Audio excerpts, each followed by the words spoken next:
Hi there, so this time I'm presenting the muscular system on the posterior side. Please watch the anterior view. This time I'm going to do a part 1 and part 2 on this so that I don't have to edit 5 minutes. Okay, so I'm going to start with the Gallia aponeurosis. I have mentioned before, just like a palm, it contains a lot of aponeurosis. This usually is to give more strength, protection. You can see here, right, in our lower back and our lumbar region. Okay, so next muscle I'll be mentioning is the occipitalis. Right, it's located here. The zygomaticus, the major and minor, is here. Keep in mind, this is the view that we could have access view of these muscles, right? Right, so some of them are anterior muscles as well, or flexors.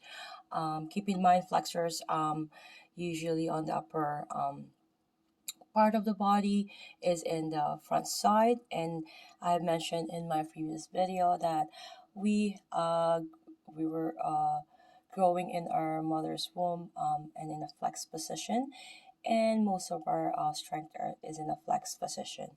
As we go down, this is a different case because the knee, it's flex on the opposite side. Okay, so because it's controlling the strength, and I did a video with regards to that. Okay, at either end of the muscle, usually is a tendon which attaches the muscle to a bone, and I did a video of mostly individual or sometimes 2 or 3 in one video of the each muscle has like origin and an insertion.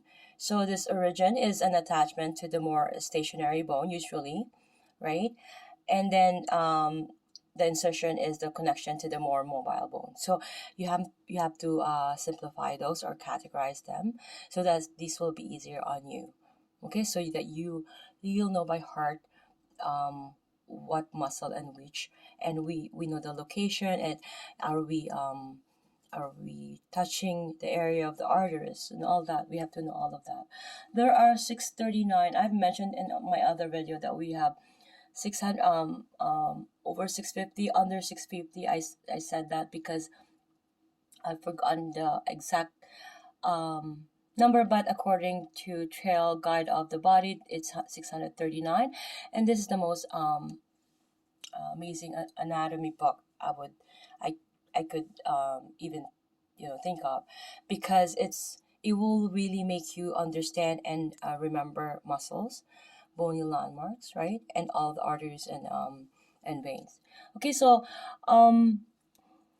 there are 639 named muscles. I'm just reading the notes here. In the human body, yet in the time of Galen, AD 130 to 200, one of the first great anatomists, few the muscles had names. Versalius and another Renaissance contemporaries attempted to introduce nomenclature, yet continued Galen's method of numbering the muscles. It was not until the 18th century, thanks largely to British anatomist William Cowper and Scottish anatomist James Douglas, that the specific myological terminology we use today was established. Okay, and I've mentioned in my other video that usually the names of the muscle, either in Latin or in Greek, will give you a hint, right? Either it's by the action, like the adductors, or the if it's superficial or deep, or it will give you directional, like the external oblique, right? Or fiber direction usually, or shape like the rhomboids, right? So we're gonna be going from here. I mentioned right now we're at the splenius capitis. You see where it's located, right? But as a manual therapist, we have to know this by heart. So when a client comes to us, right, they wanted their splenius capitis, they're not gonna say splenius capitis, but they're gonna refer to the. We need to know the muscles involved, any arteries involved, any brachial plexus around here, any there's a carotid artery, right? So this is the trapezius. Trapezius has in here it's showing the upper portion, the middle portion, and the lower portion. Okay. Deltoid also has 3 areas. This is showing here is the posterior. This here is the middle, and the anterior showing on the anterior side. Okay. And the supraspinatus is here is it's referring to the muscle on the supraspinatus fossa. Okay, so it's referring to that. So keep in mind, there's a fossa here. So the muscle on there, on top of there, on that fossa is the supraspinatus. Rhomboid minor and major. Okay, so here's the rhomboid minor and major. We have to know all the origin insertion. The infraspinatus, right, is where is the fossa for the infraspinous fossa.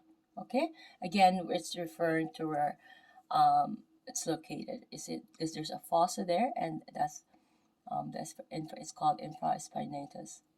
Okay, that is actually a part of the rotator cuff. Okay, so now we're gonna go to the teres major. So that muscle there. Okay,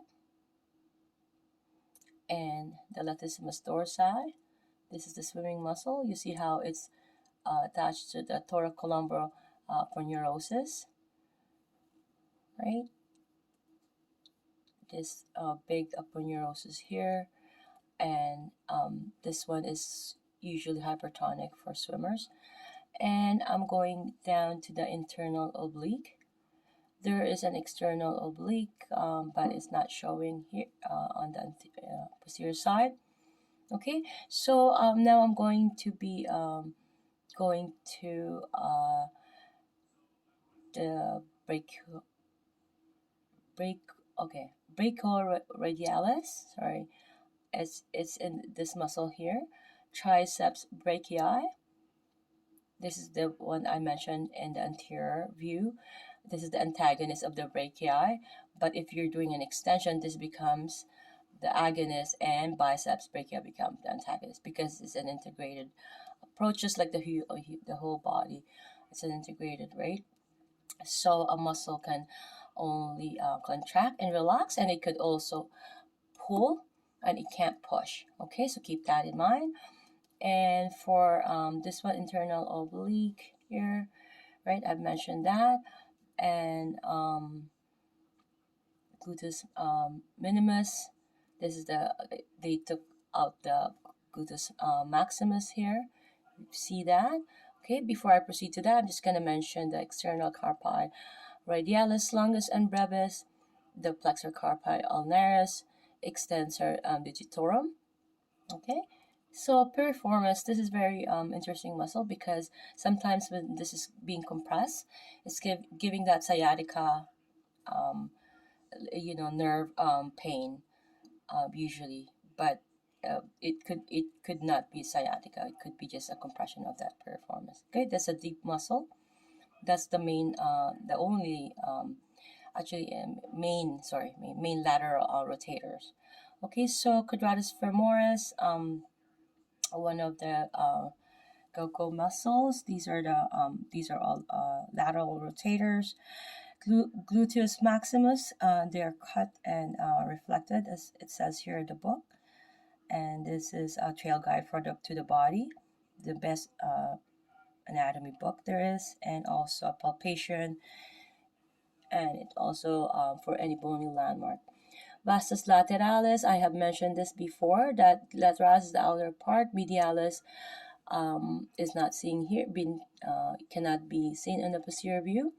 You have to know this too when you see anterior view, posterior view, or the side, right? The lateral view, right? Semimembranosus is this muscle here. Okay, so the biceps femoris, this is the hamstring, right? Keep in mind. Okay, semimembranous and then semitendinosus. Where is semitendinosus? Because those three is part of the biceps femoris. Is in the front anterior view. Gracilis is showing here as well as in the front earlier. And plantaris, as you can see, right? That small that does plantar flex peroneus longus. And this is the peroneus longus in the side, the peroneus brevis, and the gastroc. Okay, keep in mind that gastroc has two heads, and you have to know all the origin and insertion of each one of it.